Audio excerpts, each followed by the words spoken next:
Fala meu amigo, tudo bem contigo? Pastor Jefferson Rosa aqui. Seja bem-vindo a mais um vídeo do canal IWEMG, que significa Instituto Wesleyano de Educação em Minas Gerais. Nesse vídeo eu vou falar sobre os nomes do Senhor no Antigo Testamento, ou o nome de Deus no Antigo Testamento, o nome sagrado, o nome que não era pronunciado pelos judeus, enfim, trazendo toda a conceituação em torno desse nome e também algumas terminologias que acompanham esse nome em alguns textos do Antigo Testamento, trazendo diversas faces desse mesmo Deus. Desde já eu peço que você siga o nosso canal, curta esse vídeo, compartilhe ele com seus amigos e se você tiver alguma dúvida, alguma sugestão, comente aqui abaixo, porque a sua interação é muito importante para nós, para que a gente cresça junto nesses assuntos. Vamos lá? Você já deve ter ouvido aquele mandamento que diz: não tomarás o santo nome do Senhor em vão.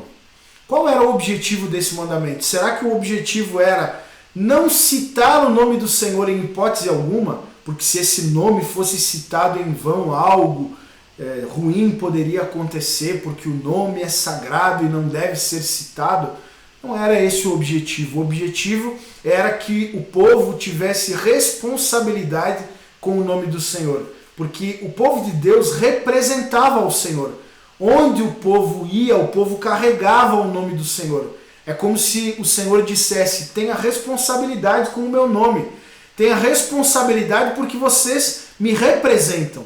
Quando vocês disserem estou indo em nome do Senhor, sejam responsáveis por isso, porque eu não vou tolerar que vocês sejam irresponsáveis, façam o que eu não mandei dizer e digam que fizeram no meu nome. Mais ou menos esse é o conceito e a explicação em torno desse mandamento. O fato é que eles entenderam de forma literal e decidiram não citar o nome do Senhor, que é o tetragrama. São 4 letras que aparecem 6.300 vezes mais ou menos no Antigo Testamento, que pode ser transliterado por YHWH, que no original é o Yod, He, Vav, He. São essas 4 letras hebraicas que estão aparecendo aqui embaixo, que podem ser traduzidas por YHWH. São consoantes, porque o hebraico antigo não tinha vogais, só tinha consoantes. Pense no meu nome sem vogais. É um J, um F, um R, um S, um N. É muito difícil pronunciar o meu nome sem as vogais. Assim era o hebraico antigo.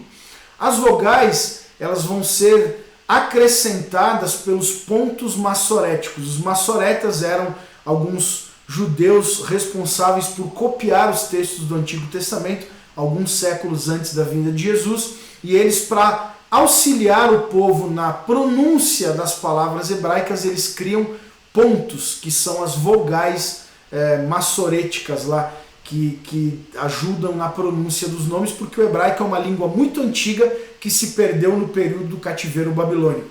Então, se nós acrescentarmos a esse tetragrama, por exemplo, a letra E e a letra A, nós temos Ievá. Se nós trocarmos e acrescentarmos um A e um E, nós teremos Yavé.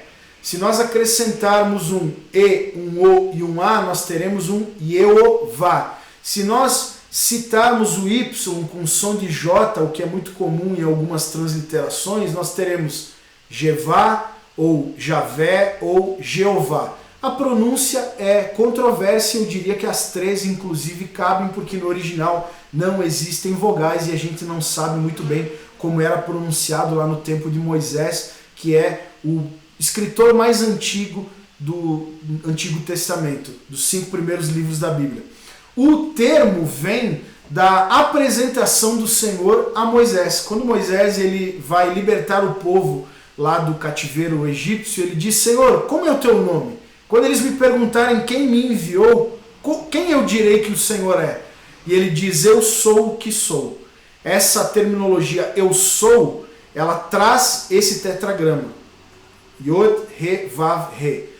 Que seria uma ideia de eu sou o que sou, eu serei o que serei, eu serei o que for preciso, eu sou pleno em mim mesmo e o que for necessário que eu seja, eu serei para suprir as necessidades de vocês. É mais ou menos a ideia dos Salmos 23:1, que diz: o Senhor é o meu pastor e então eu não tenho falta de nada, porque Ele é o meu pastor. Ele é tudo que eu preciso. É uma ideia de plenitude nele mesmo, uma autossuficiência nele mesmo. Basicamente essa a definição do tetragrama.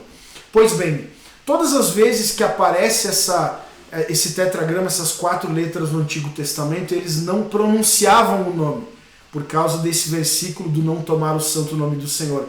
Eles liam o tetragrama, mas citavam Adonai, trocavam por Adonai, que significa Senhor Deus. Adon, que é um prefixo para Senhor, e Ai, que é uma abreviação do tetragrama que remete a Deus. Adon Ai. Então, eles liam o tetragrama, mas citavam Adonai para não citar o nome do Senhor em vão.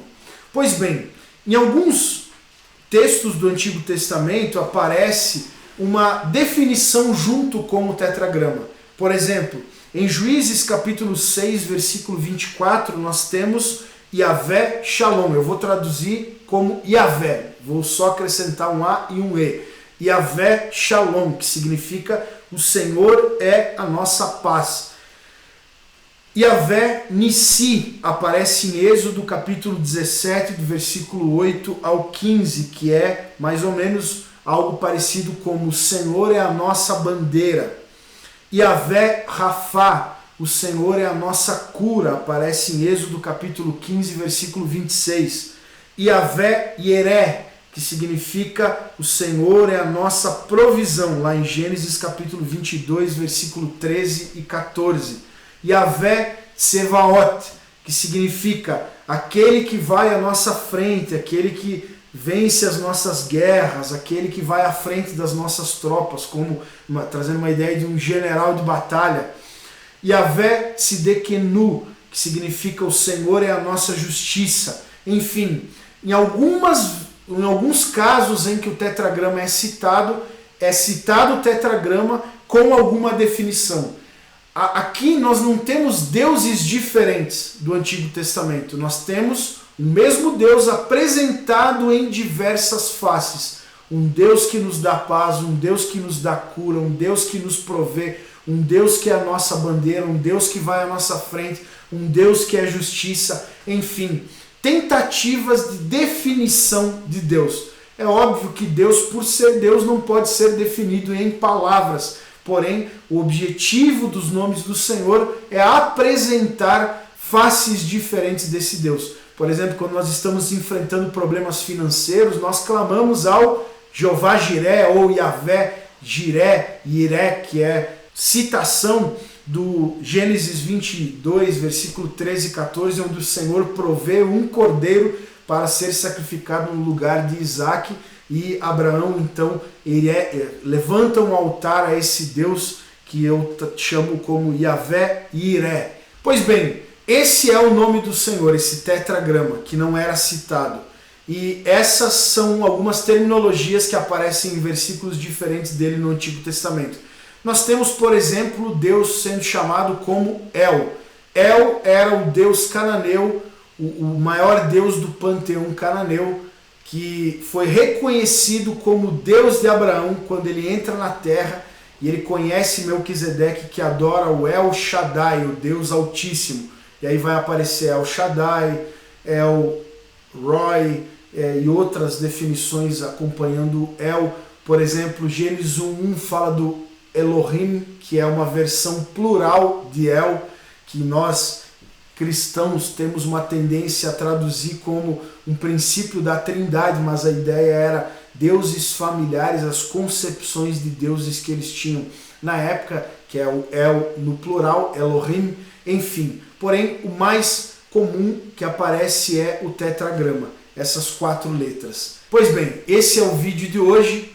Esse é o conteúdo que eu me propus a trazer para você sobre o nome do Senhor e as diversas faces de Deus no Antigo Testamento. Eu gostaria que você comentasse o que você achou. Lembrando que é muito importante a sua interação, curtindo, compartilhando, para que a gente possa ser impulsionado para mais pessoas. Espero você no próximo vídeo. Até mais!